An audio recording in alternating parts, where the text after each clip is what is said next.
ಮೊನ್ನೆ ಇದೇ ಹೋರಾಟ ನಡೀತಿತ್ತು ಸಿಜೆಪಿ ವಿಚಾರಕ್ಕೆ ಸಂಬಂಧಪಟ್ಟಾಗಿ ನೀವು ಪ್ರತಿಭಟನೆಯಲ್ಲೆಲ್ಲ ಭಾಗಿಯಾಗಿ ಭಾಷಣ ಮಾಡಿದ್ರಿ. ಯಾಕೋ ಸಿ ಟಿ ರವಿ ಅವರ ಮಾತಿನಿಂದ ಸುದ್ದಿ ಆಗ್ತಾ ಇದ್ದಾರ ಅಂತ ಒಂದು ಮಾತು. ಸತ್ಯ ಹೇಳಿದ್ರೆ ಅದಕ್ಕೆ ಈಗ ನಾನೇನು ಹೇಳಿದೆ, ನಾನು ಎಳೆ ಎಳೆಯಾಗಿ ಬಿಡಿಸಿಟ್ಟೆ ಯಾವ್ಯಾವ ಕಾರಣಕ್ಕೆ ಅಂತ. ಮತ್ತಿಂದೇನು ಸುದ್ದಿ ಇದ್ದಿದ್ದು ತಪ್ಪೇನು ಹೇಳಿದ್ದೀನಿ. ಅವನು ಜಿಪಿಗೆ ಬೆಂಕಿ ಹಾಕಕ್ಕೆ ಹೋಗ್ತಿದ್ನಲ್ಲ ಮುಲ್ಲ, ಸುಳ್ಳದು. ಅವನು ನೀಟು ವಿದ್ಯಾರ್ಥಿಗಳ ಪರವಾಗಿ ಹೋರಾಟಕ್ಕೆ ಬಂದವನ ಹೇಳಿ, ಅವನ ಪರವಾಗಿ ಹೋರಾಟಕ್ಕೆ ಬಂದವನ. ಸಾಮಾಜಿಕ ಜಾಲತಾಣದಲ್ಲಿ ಹೇಗೆ ಸುದ್ದಿ ಆಗ್ತಾ ಇದೆ ಅಂದ್ರೆ ನೋಡಿ, ಇದನ್ನ ಮಾಡ್ತಾರೆ. ಮುಸ್ಲಿಂ ವಿರೋಧಿ ಅಲ್ರಿ, ಮುಲ್ಲಾ ಒಬ್ಬ ಬೆಂಕಿ ಹಾಕ್ತಿರೋ ಮುಲ್ಲಾನ್ ವಿರುದ್ಧ ಹೇಳಿಕೆ ಕೊಟ್ರೆ ಮುಸ್ಲಿಂ ವಿರೋಧಿ ಹೆಂಗಾಗತ್ತೆ ಹೇಳಿ? ಹೆಂಗಾಗತ್ತೆ ಅದು? ಅವನನ್ನ ಸಮರ್ಥನೆ ಮಾಡ್ಕೊಳ್ಳೋರು ಯೋಚನೆ ಮಾಡಬೇಕು, ಅವರು ಯೋಚನೆ ಮಾಡಬೇಕು. ನಾನು ನೀಟು ಚಳುವಳಿಯ ನೆಪದಲ್ಲಿ ಜೀಪಿಗೆ ಬೆಂಕಿ ಹಾಕ್ತಾ ಇದ್ದಂಥ ಮುಲ್ಲಾನ್ ಬಗ್ಗೆ ಮಾತಾಡಿದ್ದೀನಿ, ನಾಳೆನೂ ಮಾತಾಡ್ತೀನಿ.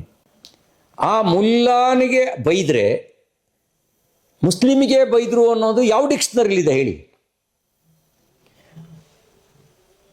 ಯಾವ ಡಿಕ್ಷನರಿಲಿದೆ ಹೇಳಿ?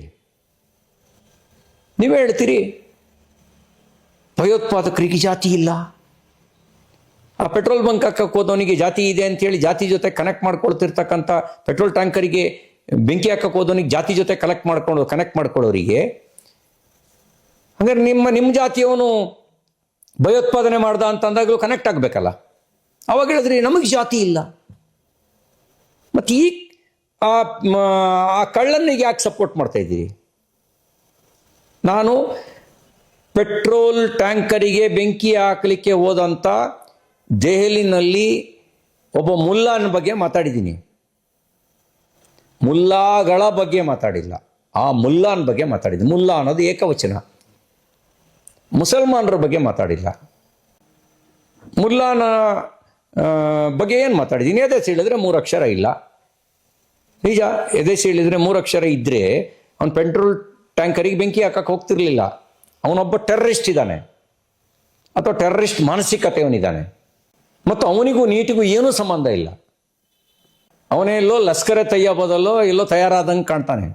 ಅವನು ನೀಟ್ ಪರೀಕ್ಷೆಯವನಲ್ಲ. ಅವನು ನೀಟ್ ಪರೀಕ್ಷೆಯವನು ಆಗಿದ್ದರೆ ಆ ಕೆಲಸ ಮಾಡ್ತಿರ್ಲಿಲ್ಲ. ಅವನ ಬಗ್ಗೆ ಮಾತಾಡಿದ್ದೀನಿ. ಅವನನ್ನು ಸಮರ್ಥಿಸಿದ್ರೆ ಅವನ ಸಾಲಿಗೆ ಇವರು ಸೇರ್ತಾರೆ.